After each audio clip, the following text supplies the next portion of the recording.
Hello, everybody, and welcome back to the T.H.O. Movie Reviews podcast, the show where we bring you passionate, honest, and insightful film criticism. I'm your host, Bennett Campbell Ferguson, and what you're about to hear is the second part of a podcast about the worst tropes in modern movies. I'm joined by my colleagues Mo Shaunette, Maxwell Meyers, and Patrick Belin at Whole Foods in Portland, Oregon. And without further ado, here's the rest of our discussion. All right, so Patrick, you have another trope you want to talk about. It's one I know I have a lot to say about, but take it away. Tell us about your second trope that you want obliterated. Okay, well, I think I've kind of hinted at this or talked about it in previous podcasts, and I hope it's not ad nauseum right now, but I've kind of narrowed it down to what I would call the Netflixization of Hollywood films, and what characterizes that is how a lot of movies that are released now don't seem to stand on their own anymore. It's as if they want to build a wider universe, and they want it to continue on into sequels after sequels after sequels, and the problem with that is it detracts from a film being just a good film in itself, and I don't appreciate that, and I think this eventually this is going to backfire in their face, because I call it Netflixization is because this format or this style of filmmaking or movie making works better in that format, but you can't compete because people would rather just stay home and watch these movies as opposed to having to pay, what is it now, $12 for a film? I mean, why don't they just wait for the movie to come out on Netflix because it's actually more suited to that format? Absolutely. So I can kind of see this blowing up in everybody's face if they continue this. And not giving, and we're on the opposite. We're that now. Yeah, we are, and not giving people a reason to go to the movies. And the last point I want to make is how I appreciated Dunkirk because I felt like what Christopher Nolan and the producers were doing was trying to fly in the face of that. Yeah. They were making a movie that just works in and of itself. You know, we're not going to have Dunkirk Volume 2 next year, you know? It's just a film for itself. That's a weird idea to have. That you're like, what a crazy concept. The movie started, and then it ended, yeah, and that was the end of the story. There's not going to be a sequel. It didn't tie into another movie. I mean, it tied into World War II, so I guess it technically ties into a lot of movies. Technically, it's a prequel to Inglourious Bastards. There you go. So, well, also, let me just add this one point that I just thought of now, is why aren't we happy with keeping loose ends? I think that kind of adds to the romance of the story in the first place. Why do we have to know what happened to Marty McFly after episode 3? Sure. Do we need an episode 4? Because if they actually came out and did an episode 4, I would be disappointed. I would feel like it kind of takes away from the first 3. You know? If they actually have something to say about it, I would be alright. But if it's just like the continuing adventures of Marty McFly, no, his story ended. But see, I feel like Hollywood is doing that simply just to milk the franchise, and that's unfortunate. I think it's something Hollywood's been doing for years. It demeans the content. And I think it's, you know, I mean, it goes back a long time. I mean, you know, sequels are, you know, a Hollywood tradition. I think it has gotten more extreme of late. I want to say two things. I in the Google Doc we used to plan this podcast, I like how you called this topic "Making the Extended Universe" with a $sign. I thought that was very good. And also, a good rap name too. Yeah, I like it. Universe just with a $sign. Yes. Oh God, don't give them ideas, bro. It's like Key $Ha. Well, and also, I was listening to Collider Video recently, and someone wrote into them, I kid you not, saying, I think Dunkirk 2 would be a great idea. I'd like to see what happened to Tom Hardy after he was captured. And I thought that was so... If they do a Hogan's Heroes remake with Tom Hardy in the lead, I would watch that. There we go. That's more like it. But I just thought that was so funny because, you know, for me, you know, my favorite part of the movie is, you know, he does what he has to do. He sacrifices himself. You know, he faces an unknown future, and I like, you know, things being unknown. You know, it's like with Arrival, that is, an organism unto itself. It's not part of some ecosystem, there's no sequel. It's like, the aliens return, Arrival 2, Mega Judgment Day, I mean... I like that when you need something to be more epic, you just add mega to the beginning. It's like, well, it was a Judgment Day, but now it's a Mega Judgment Day. Oh, it's not just a bomb, it's a mega bomb. and don't put it past Hollywood, because they will... It's not just a shark, it's a mega shark. He's not just a man, he's Mega Man. Oh, now that was a great idea. Don't you sully that. This reminds me of that one scene in Jay and Silent Bob Strikes Back when they had the Good Will Hunting sequel they were filming. Oh, God. That was hilarious. I'm not entirely sure that sequel won't happen. Gus Van Sant had a big flop with the Sea of Trees, so you never know. Well, we don't know what Ben's doing in the future, so... But yeah, I think the bottom line is, I like some franchises. Other franchises to me are like fingernails on a blackboard. And it's like, but the one constant is there is something special about something that is a one shot. To bring up A.O. Scott again, he talked about 2013 being kind of a year for survival movies because we had Gravity, we had All Is Lost, we had Captain Phillips, and he said survival movies are very cinematic because movie making at its best is kind of like that. It's like, well, there's one shot to get this right, unless you're part of a franchise that has kind of the built-in audience like Transformers. It's like there's no second episode, there's no sequel unless it's a hit. You have one shot to get this right, kind of like Sandra Bullock's character in Gravity. She doesn't dodge this one field of flying debris, she's toast. And I think that's there's something very visceral and powerful about that, and to an extent I think that's part of what great cinema is. I think something, and maybe this is just a personal thing, what we're talking about is like, oh, everything has to connect to something else, oh, there has to be a greater universe, or there has to be a sequel. I think it's a little unfortunate, because you have some things that just did it because that was their plan, and then it was great, but that's because that was their plan all along, and then someone else comes along and goes, oh, well, it worked for them, I want to do it. We talk about Marvel a lot, and about their connected universe, and they really kind of set the trend, and so then everybody, and then everybody likes to go, oh, well, now we have this whole, everything has to have a universe, everything has to be a franchise, thanks, Marvel. I was like, why are we getting mad at Marvel? Marvel said this was our plan, this is what we're going to do, you guys just got mad because it worked, and then Hollywood was like, Xerox it, as we talked about earlier. Right, but you could also take Star Wars as a great example of, he was like, I'm going to make this movie. It's going to be, it could have a sequel, but, I'm not going to be like, there's going to be a sequel. And then there was, but that only worked. And then everyone's like, oh, we need movies that lead into a sequel. Like, it was like, no, what made Star Wars great was that you go, oh, this was a good movie.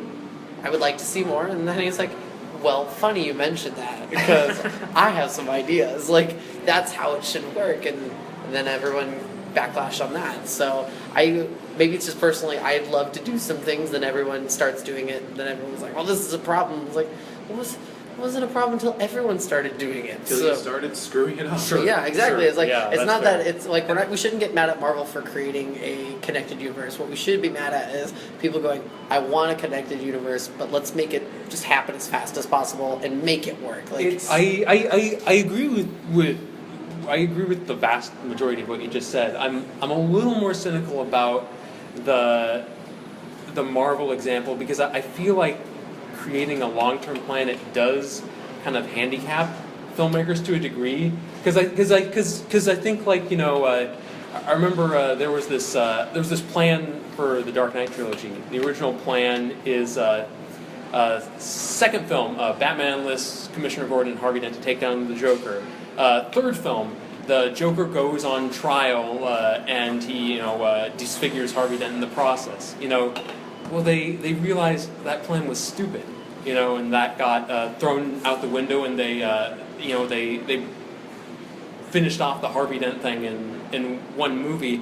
And I think I think if you plan too much, it kind of takes sort of the spontaneity and surprise out of things. Oh no, I would fully agree with that one. I think right now Marvel has a system in play, and they're like, we have a plan. They really can't divert from the plan, which is handicapping the directors. But I think the problem is that where now everything has to have a franchise. I think people are like, oh, that's Marvel's fault. I'm like, or we could just not make it a franchise. Sure, like, absolutely. Like, You're right. You're absolutely right. They have a choice. No one's pointing a gun to their head and saying you have to. Marvel, they had one shot, and they chose Iron Man, and they're like, okay, we're gonna make this one really good movie, but let's drop some hints here and there. And if it didn't work out, you'd still have Iron Man, which was a good movie. Right. That somehow didn't work out, but then we wouldn't have all the connected universe. I mean, in theory, Marvel kind of started out that same way, but now you're right. I think it is kind of become a tangled mess. Sure, and also in all become the Hulk. and also in all fairness to Marvel, they made the Winter Soldier, which is it's amazing. a great example of a sequel that didn't feel like it was adhering to some kind of programmatic thing. It really changed the status quo for that and a lot of the movies that came after. Yeah.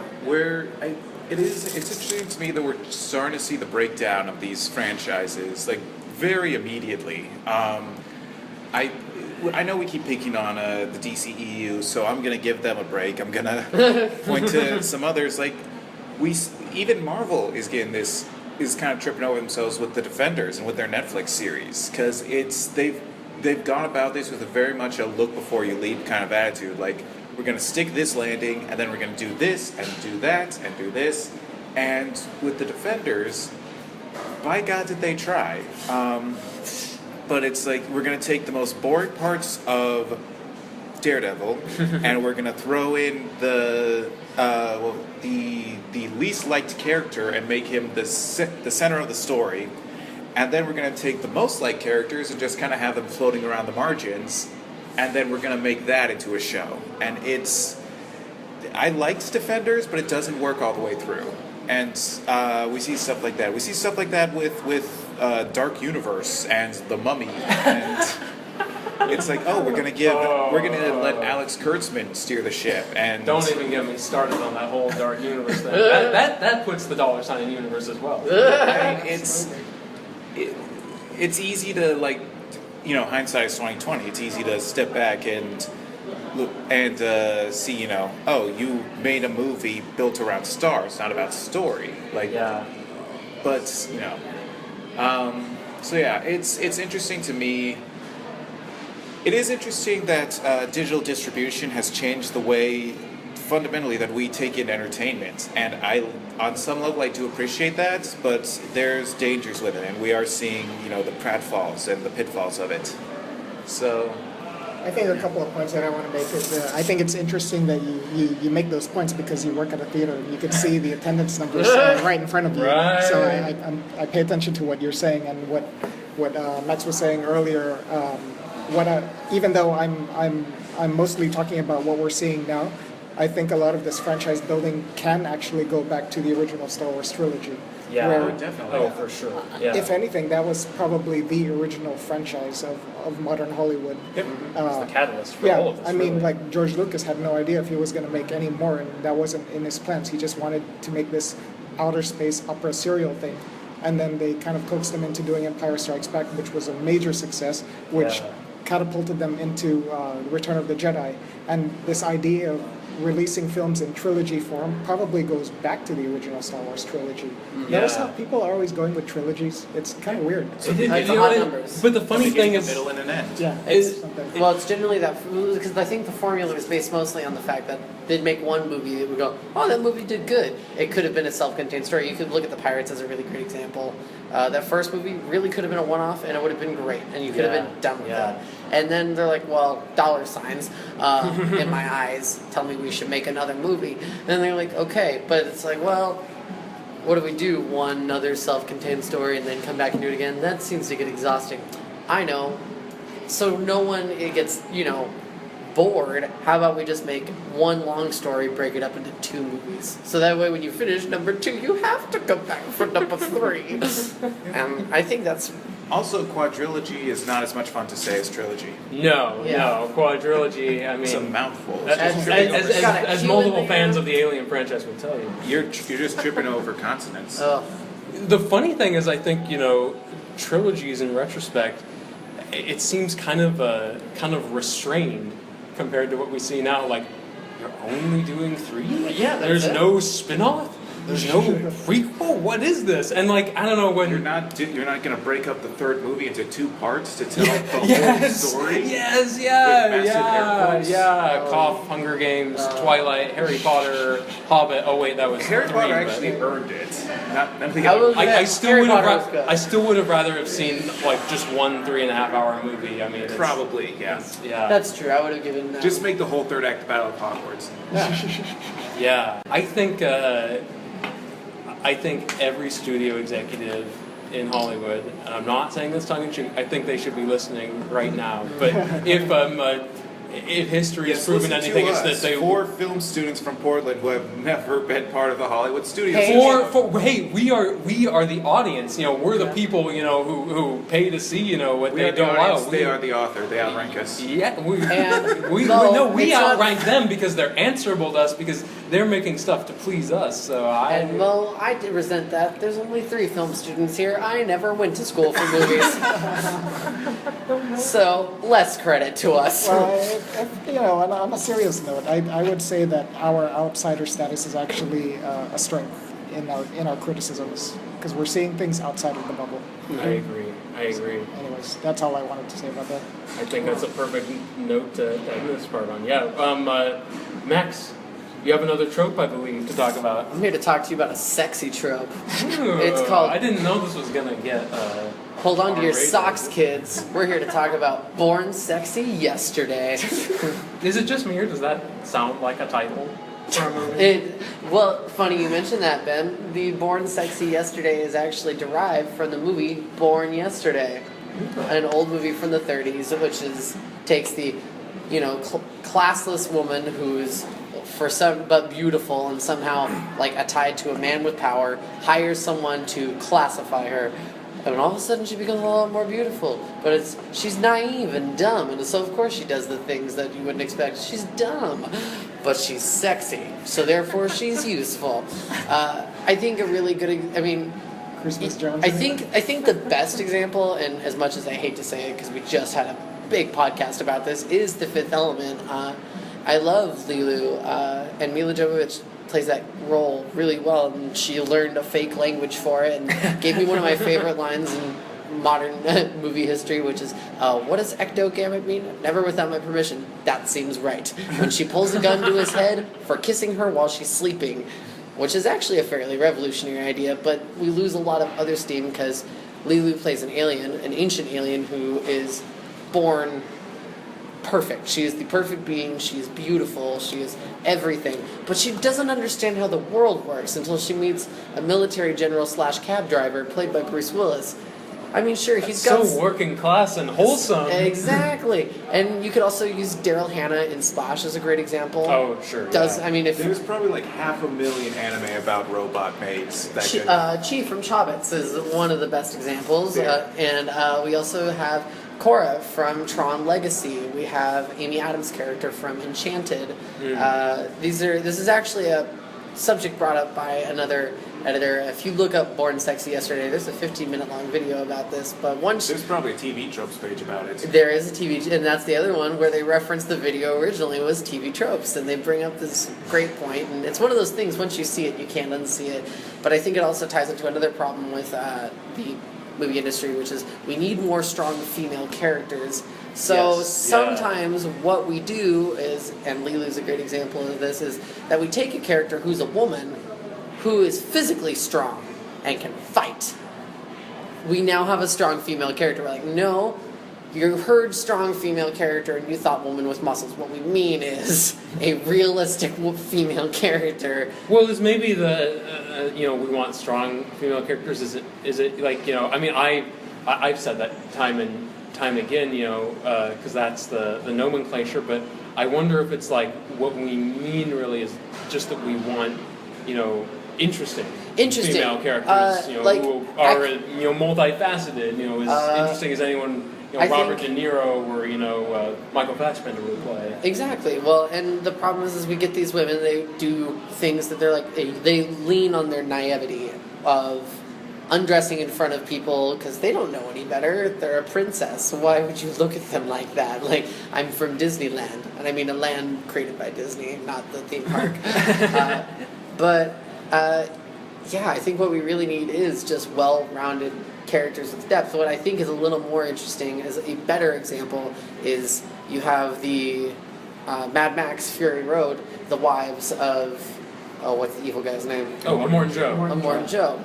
You have them, they don't understand the world, they don't know anything, and they kind of have to learn as they go. But this is the thing is, they don't undress in front of each other. They kind of shake each other and go, "We can't go back. Yeah. You're pregnant. Yeah. He's a monster." Yeah. And we even have one that just so desperately hates that the world is new and scary, and she wants to just kind of crawl back. But even she is like, "Okay, maybe I should do something and make things better." And But that's sort of something that kind of struck a lot of people about Mad Max Fury Road, is that we have the female character who is kind of, without meaning to be like too cruel, the load, who is someone who is scared and complaining and kind of a bother. And people didn't really get upset because she was not the only female character in the story, Yes. and she did not become a stand-in for the entire gender. Exactly. Yeah. Well, and you could also argue that, we could have had women play all these same emotions, but we had 4 women play one emotion each. Yeah. Well, and also, I mean, Again, it's like, it's the same point. It's that when you have more than one female character, they don't automatically by default become the stand-in for all females in this universe, or how this writer chooses to see females. So yeah. I say that I sound like an asshole. How this writer chooses to see women. Well, and also too, like I think one of the many things that was impressive about Fury Road, and this is, maybe a woman would view this differently. This is how it struck me as a We man. are 4 men. We apologize if we do not speak for you. Yeah, Carry on. We apologize for being We're men. going to be upfront about Hashtag that. apology. Yes. But there was it wasn't. I felt that it wasn't. The movie wasn't trying to define femininity as one kind of thing, because you have the wives. They're one vision of what it means to be a woman. You have Charlize Theron's character, Furiosa. That's another vision. The Vuvolini are another version. There's a pretty broad spectrum, and I think that's And they're all that's the key. valid. Yes. Yes, yeah, they're all compelling characters. I mean, you could even argue that we still have a slight problem with it, with the most modern example of Wonder Woman. Great movie, but still does deal with a lot of naivety. Like, why? What do you mean I can't just run into battle? Why? What do you mean we can't just do this? Like, she asks other questions that we're like, but it works a little bit better. It's not as bad. I see what you It's mean. somewhat critical of her, but ultimately comes down on her side. Like, it's basically like, you can't fix all of the problems in the world by killing the one bad guy, but that doesn't mean you don't stop trying to fix all the problems in the world. Yes, Exactly. and the power of, I think, that narrative is that her naivete is what holds her back, because she's sort of blind to how cruel and corrupt people can be. But it's also what gives her the strength to believe that things can be better. So I think Exactly. she is a complex character. Yeah. Yes. So it's a better one, but still has some issues that root back to that. But I would like to see. I mean, just again, when we say strong female characters, we just mean regular women, Absolutely. or maybe just women that would react naturally in a certain situation. They don't have to be born perfect. They don't have to be able to fight the armies, but just, I don't know, do something else. Just strong, relatable female characters, I guess. Yeah. Yeah. I'll say amen to that. Well, a woman. A woman. Thank you Yes. for correcting me. Boy. Mo, do you have another trope for us? I do, and it's kind of a boring one, and That's okay. and it's gonna tie back into racism again. But whitewashing. Yes. Like, seriously, why is this still a thing? Yeah. That's Good. I wouldn't call that boring. That's I call it boring because the solution is stop doing it. Okay, yeah, fair Like point. the latest example in the reboot of of Hellboy, they have cast Captain Ben Daimyo with Ed Skrein. Captain Ben Daimyo is Japanese American. Ed Skrein is neither of those things. Oh. It's the former that bothers me more than the latter. And Ed Skrein, he's a good actor. I liked him in Deadpool.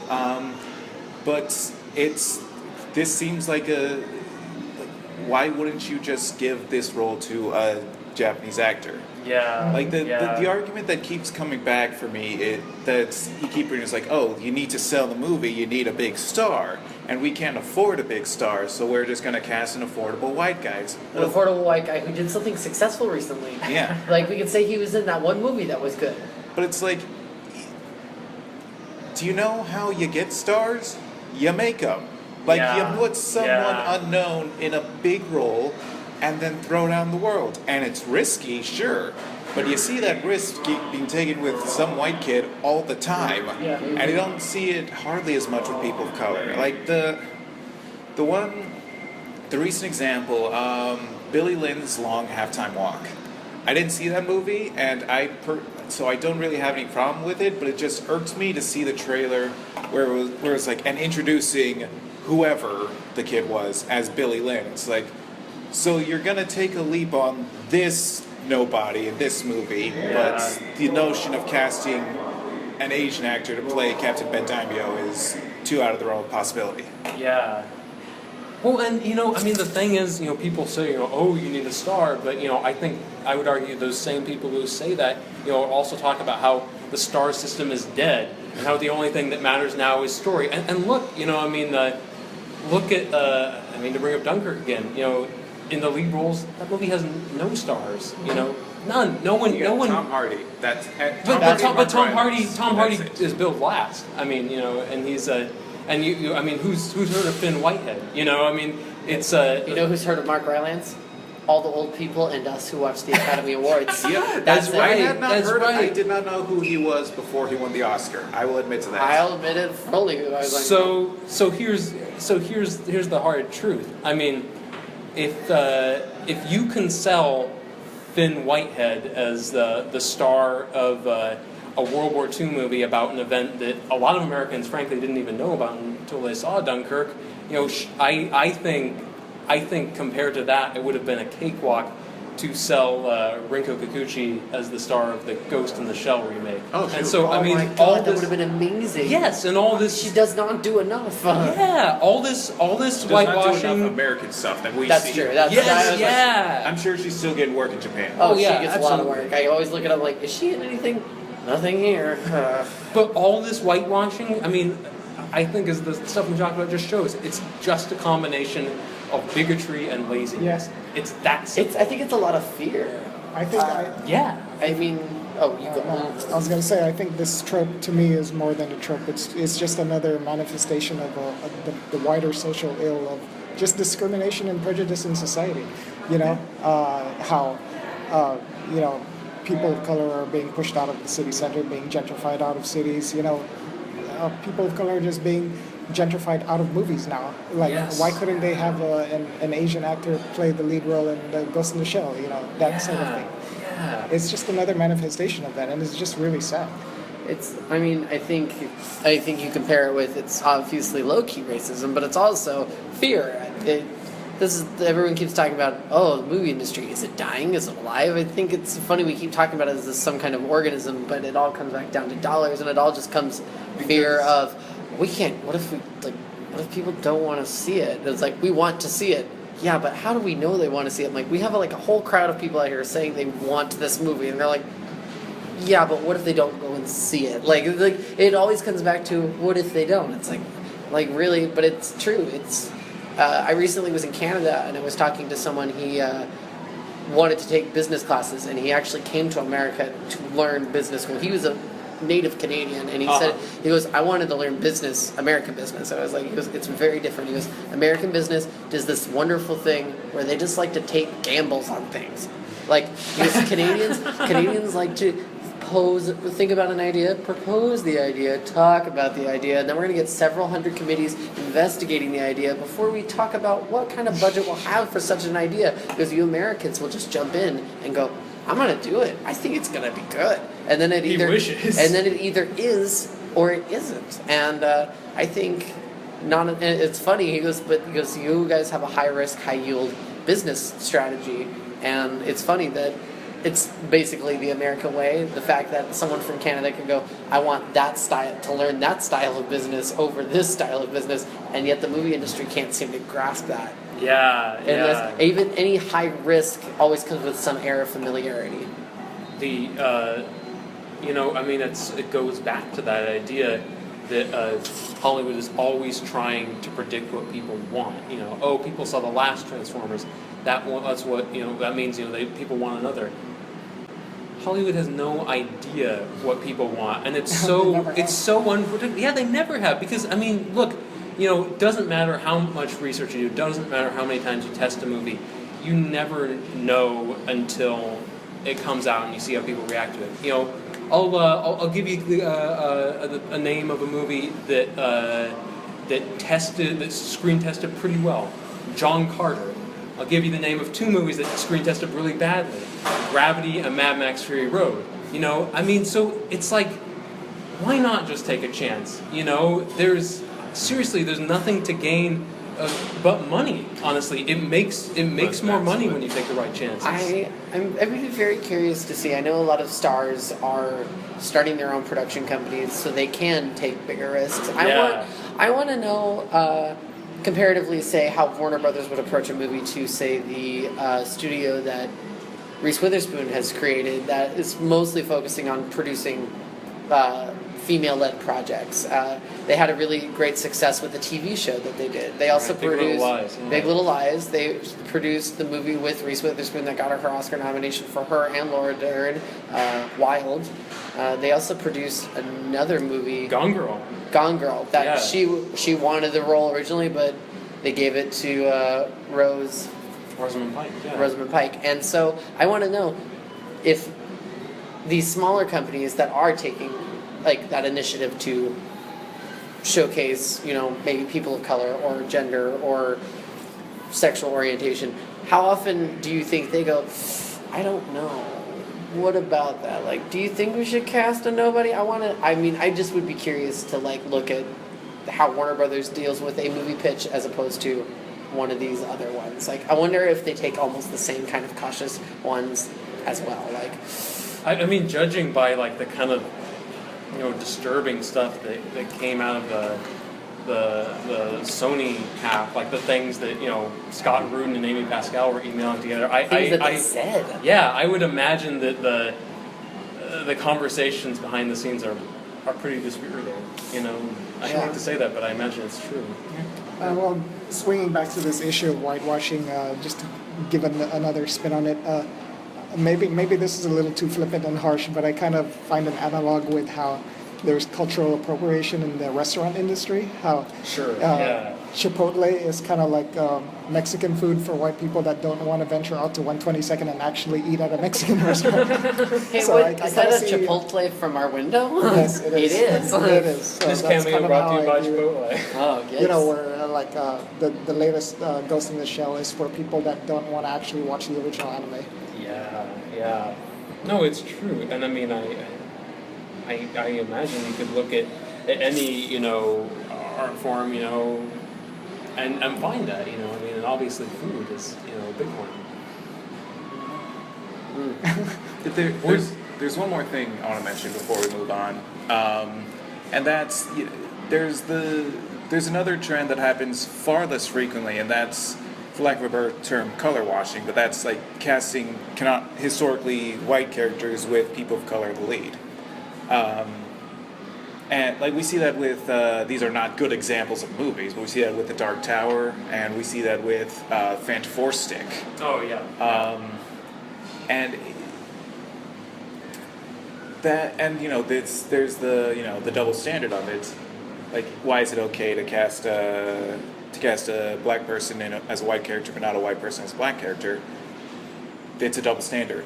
It just is, and that's something I'm not uncomfortable with because we're, coming across thousands of years of dehumanization of people of color in Western media. We had decades and decades in the film industry where there were no people of color that weren't, savages or stereotypes or played by white people. So, seeing the pendulum swing the other way, to me, it's not problematic, or at least as problematic as casting a white person as a person of color. I absolutely agree, and this brings to mind one of my favorite TV shows, Smallville, which is of course about Superman as a young man, and his buddy Pete Ross, I believe in the comics, was white. Well, Pete Ross is black in Smallville. He's played by Sam Jones III, and you know what?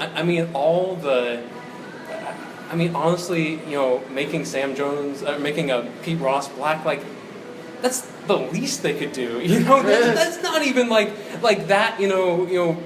That's not even that broad-minded to make one character who was traditionally white, who was only there for 3 seasons, black. Same thing with with Johnny Storm. If they made if they decided Reed Richards wasn't white, that would have been even better. Because it's just there's at the risk of saying the obvious, there's this white, stranglehold on, pop culture, and it's awful. I think it's easier. It's just because white people are just easily. You could default them into anything else. Really, let's just give them someone who has a richer culture than some white person. I think it would already just improve the character that much more. There's so few roles for people of color, or just give it for people of color. Right. Give it to them. If anything, by taking a white character and turning them black or Asian, it's you're just creating more jobs and more opportunities for people of color. That's the difference. One is taking away from something. One is actually adding to something. Yeah. And that's why it is a double standard. And I would actually call it a double standard because it's wow, someone's actually going, you know what? This entire white cast could use someone with a little different flavor. Sure. Can we do that? Then make it happen. You're going to trigger the white nationalist. And they're going to boycott your please film. do. Call us snowflakes. Whitewashing. That's another thing that continues to bug me. It should stop. And That's the easiest answer. You're right. We're definitely seeing a backlash for it. It's not just in terms of social media, but a lot of these movies, like Gods of Egypt, or what was Ghost in the Shell, didn't do as well as they wanted to. No, it was a bomb. Yeah. Stonewall. Oh, don't even started on that one. Roland Emmerich, get serious. Roland. And I don't want to be too harsh on Stonewall because it's a legit passion project for him. That's something he actually cared about, and I'm glad that to have a movie that's about the gay rights movement and the birth of it. But could you not center around some made-up white dude from bumfuck nowhere? Yep. Could you? It was the guy from War Horse, for crying out loud. Is Marsha P. Johnson's life not enough to make a movie about? Right. I would think. Yeah. So yeah, that's and also on the same line, casting cisgender actors to play trans characters. Yeah. I forget, what was the... Well, the Danish girl and Red Mane. And... Yeah, and, there's one with Matt Bomer, really? where he is going to play a transgender woman, which is bad. It takes... I feel like it sort of, makes the issue about, how can a cis actor, transform, and then it kind of makes it sort of a vanity thing, and it's in addition to dying, it's Johnny in Tropic Thunder. Yeah. Okay, yeah, that's a good way to put it. Yeah, it's Kirk Lazarus basically. It's you're getting praise for doing something offensive because it's different. Right. I'm explaining the joke. I shouldn't do that. How dare you? Now Tropic Thunder will never be funny. Wait, it still is. It's got a lot going for it. Yeah. That Academy Award nominated film, Tropic Thunder. Yeah. For Robert Downey Jr. God damn it. What a world we live in. That nomination should have been for Iron Man, by the way. But, that was easy. Yeah. So, do you guys have any more thoughts on this this topic before we move on? Yeah, let's make more stars out of people of color. I agree. You make it sound so simple, though. But It is simple. It is simple. That's why it's so frustrating. On that note, I would like to say that the producers and executive producers of The Dark Tower did Idris Elba no favors whatsoever. He was brilliant in the role, but they made a crappy movie at the end. Yeah. Oh man. I love you, Elba. He's pretty great. Everyone at the table agrees. They like Idris Elba. Well, I'm going to move on to our final trope, which comes from me. Oh. And we're about out of time, so I'm just going to breeze through it very, very quickly. 2016 was an incredible year for movies. I thought it was great. I mean, that's one word for it. Well, it was an incredible year for movies and better than nothing 2015. But It's no 2017 though. Yeah, outside the theater, things not so good. What could I be talking about? But there were a lot of awful movies. You know, there was Batman vs Superman. There was a Suicide Squad. There was that painful to watch movie starring Ben Affleck where he played an accountant who killed people. The Accountant. Yeah, awful. I thought you were going to say Live by Night, which I think he directed that one. Yeah, I haven't even seen that yet. I haven't seen that it made either. so I just little didn't hear of an great impression. stuff. Yeah, but let me tell you, the worst movie of last year was Martin Scorsese's Silence. In my opinion, it was such. And it's part of what I'm calling the cinema of the damned. You know, maybe you guys have heard me whine about that before, but just movies that it's basically a ceaseless, deluge of horrible things, and you basically sit there and you're supposed to feel good about yourself for surviving, and then you can brag to people, and it's like okay, this is a movie, they go to bring Christianity to Japan, and then they get captured, then they escape, then Adam Driver dies, then, Spoilers. Then Andrew I'm not spoiling much, believe me. Then Andrew Garfield's in captivity, then he's tormented, blah, blah, blah, blah, blah, then he gives up on his faith, he's a horrible person, the end, and it's just a horrible trend, because I want, I'm all for telling tragic stories, I'm all for telling grim stories, but, I mean, if there's anything that I think underscores a lot of what we were saying today is that this is an art form that should rouse the human spirit. This is an art form that should do something. It should do more than just making people depressed. It should be honest. It should confront the things that are wrong with the world and confront them vigorously as possible, and go for an unhappy ending when that's appropriate. But it should also help shape society and help see a way forward. I feel, there's a lot of tragedy in the world, and so whenever you get a movie that's like that, there has to be a point to it. One of the movies I saw that I own, that I don't know if I'll ever watch again, but it's amazing, is Graveyard of the Fireflies. There's a Studio Ghibli film by Isao Takahata, who is the second head. You had Hayao Miyazaki. Goddamn heart. Yeah, the movie is about two war orphans in Japan. Their parents die, and you find out what happens to them. But they use this wonderful cinematic tool to go, look at what happened here, and then they go, all right, now let's backtrack and see what actually happened here. Where this scene, these next series of scenes are going based on what they showed you before that, and you ultimately know where this movie's going. But when you get there, you're like, what was the point? And you go, this is a comment on war and what happens, and when you're the losing side, and really also what you're not thinking about is children. We think of war like army men, soldiers, adults, and women, but we forget about when you drop a bomb, there are children, and what is the cost of war? And so my question is, was there a message to silence? Or did it just go bad thing, bad thing, bad thing, and done? Like, was there a message? That's a good question, and Because I feel like I've seen a lot of movies that play out that way, but you ultimately have something to say about it in the overall scheme. But I will admit, because otherwise I could just watch Saw and get that same experience, which is just watch a bunch of terrible things happen to people. Well, that's such a great question. I think there was a message. I think the message was, if you're a person of faith, at least this is what I think Scorsese was saying. If you're a person of faith, if you truly believe in your faith, you will give it up if it makes other people's lives better. And that's essentially, with some twists and turns, what Garfield's character does. I think for me the message got a little buried under the doom and gloom. But I'm really interested in what you're saying about Graveyard of the Fireflies, because to me that sounds like there is a point. It's confronting horrible things, but there is a point. And it reminds me. I recently watched the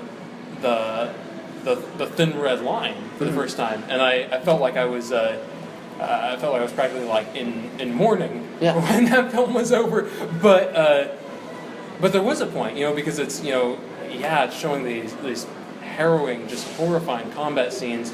But it's also showing the beauty of nature and saying, if we want to preserve nature, we have to put a stop to these destructive forces that taint it. And I wish they would play that again in cinemas. I really want to see it again in the big screen. Did you see it? Have you ever seen it on the big screen? I think I did. Wow. When it first came out. But it so was jealous. such a long time ago that I forgot about it. Anyways, I didn't mean to sidetrack your conversation. No. That's. I wanted to go back to your Cinema of the Damned thing, but would you consider the film adaptation of The Road to be in that genre? I haven't seen The Road, actually. That's funny. You haven't seen The Road. I haven't seen the Scorsese. I've actually seen The Road. What do you think of The Road? I love The Road. It's been a while, but that fell into a category. Once it was done, I was like, man, that was amazing. I am never watching that movie ever again.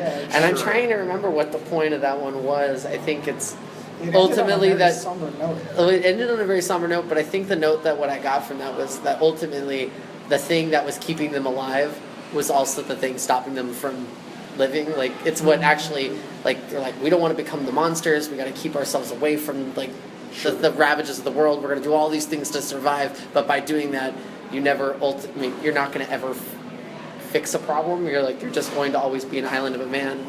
And I think ultimately the main character pays the price, but his son learns a lesson of, okay, there's a balance between survival and, trusting people. And, But at least that's what I got from it. But yeah, I think that is the point. Is if you have Cinema of the Damned. Yeah. If it goes on, coming soon to a filmmaking textbook. I would like to think that Scorsese has a point. Like, he doesn't strike me as a Saw type of story where it's like bad thing, bad thing, bad thing. What's the point? No point. So if you lose the point within the movie, then you're just making a bad movie. You didn't do it right. So I would say that either no point or a muddled point, a lost point. It will make a bad movie, and now you end up with a movie almost as bad as Saw. Yeah, I feel like the point that you're trying to make here, and what I'm hearing is that you're not necessarily criticizing the mood of the film. You're criticizing the fact that they've toned it up beyond level 10, and that it detracts from the actual point that they're trying to make. It turns into a depression porn. I think that's a great way to put comparing it to violence porn. If you have torture porn, depression porn is what I would call it. That's funny that we've just thought of 3 different types of porn to apply to modern cinema that isn't porn. This is a very, very porny podcast. But it kind of reminds me of I was really excited to see Manchester by the Sea, which because I'm a fan of You Can Count on Me, which I think was Kenneth Lonergan's first film, but Manchester by the Sea, the message of that movie, which is like this guy did horrible things and he can never be redeemed. The end. It was. That's metal, man. it felt like such a come down after the ending, of You Can Count on Me, where Mark Ruffalo is saying to Laura Linney, like, yeah, things, look really bad, my life is a mess, and there's not a lot logical reason to hope, but I'm gonna keep going. I'm gonna try. That sounds Can good. I just say that you've got a pretty good B-movie trailer voice? I think you should do like trailers for like grindhouse movies. In a world. For me, there's a few examples that are coming up of like movies that set out to punish the audience, that do it well and that Punish don't. the audience, yeah. And one of the ones that does it well, and I have no idea how they do this. Both of these are going to be from film school. Okay. I have no idea how they pulled this off, but Germany Year Zero. Germany Year Zero is part of the Italian neorealist movement. It is the bleakest goddamn thing you will ever watch. It is gut-wrenching, and I love it. No. And I would go back to it and watch it again because it's just so well done. And it's about the lives of a family of four in the aftermath of World War II in Berlin, and just like how they try to rebuild. Like the dad is sick and he can't work. The daughter is basically she goes on dates with men, gets cigarettes from them, and trades cigarettes for whatever goods they can get. The brother can't work because he was part of the German army till the very end, and he's afraid that if he applies for a work card, they'll find him out and he'll be tried for war crimes. And the main character is this 10-year-old kid. He's not in school. He's just trying to forge for whatever they can get for the family. This sounds like a really great comedic romp. It's Oh my and God. it's just all the stuff they go through, and they're not melodramatic about it. They're very straight up, and it's really affecting, and it really works, and I don't know why. I can't figure it out. Another one we watch from a similar era is a post-war Japanese film, which is Cruel Story of Youth. It is an abusive relationship for 2 hours, and that's it. That's it. Wow. It's just oh wow, these people are terrible for each other, or at least he's terrible for her. At the very least. He's clearly controlling her. She's enabling his more criminal tendencies by participating in various crimes. It's toxic, and it's really well done tragedy, because there's those moments of hope, and then they get smashed entirely. And I can't watch it again, and I'm like, what is the point of this? Was someone just really sad and they wanted to make a movie about how sad they were?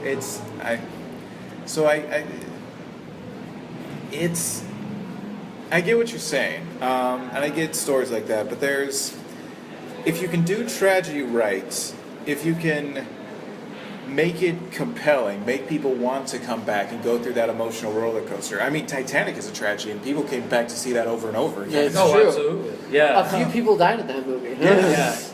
It's a little. I would say though, it's still kind of it ushers you into a world of wonderment, and even when the ship's going down, DiCaprio's like, this is it, I still think it's it's a fun ride. I see your point there. I keep coming back to Gravity at least once or twice a year, especially when I get sick. When I get sick, I love to watch it and fall asleep to it but it's because it's so beautiful. It does so much, and yeah. it is and it's also a tragedy. A bunch of people die right at the beginning of that, not just George Clooney, and.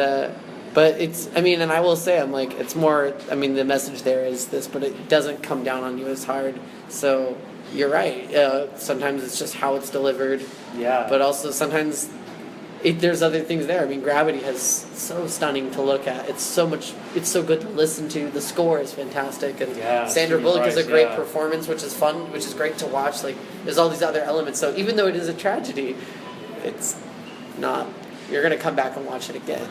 We're getting into all these, ideas about, what, really about, pleasure and movie going, and what, pleasure means, and what we get pleasure from, and there's so many different levels to this. I want to speak though to what you were saying about films like Germany Year Zero though, Mo, because as much as I abhor movies that seem to exist just to put you through hell. I have to admit, there's one movie that I would never watch again that I still think is really worthwhile, and it's Requiem for a Dream, because for me that is one of the most compelling portraits of drug addiction I've seen on screen, probably the most compelling, and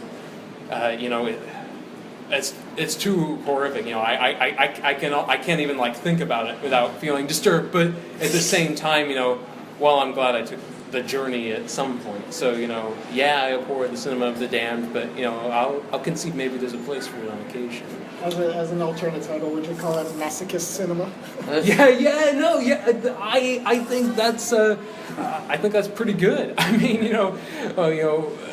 there are a lot of films that certainly are like that, and not to keep beating up on poor Silence, because gosh, no one even saw it, but that's so few that of certainly qualifies in that category, I think. Huh. Agreed. Well, I think we are out of time. But any closing thoughts before we wrap up, you guys? I like how simply Mo summed up how to fix whitewashing. Just stop it. Stop it. I like it. I think that. I hope that's what people think of it. Because this goes back to why I like to, as someone who's interested in culture criticism, why I like to return to films as a point of departure is because I think these Hollywood execs, who live in their $1 million Hollywood hills, I think they have a lot of power to affect society, and I think it's important to criticize what they're doing and the works that they're putting out. Yep. Yeah.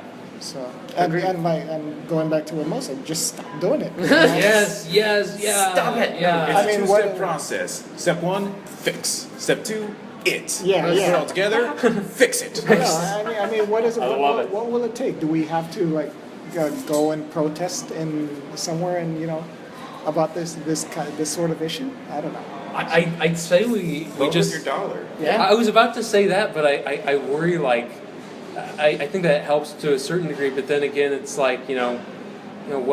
people voted with their dollars on Transformers the last night, and Bumblebee is still coming fast and furious for us. So I don't know. And then sorry, Travis. No, All right. Well, I think that's it's about time to wrap it up.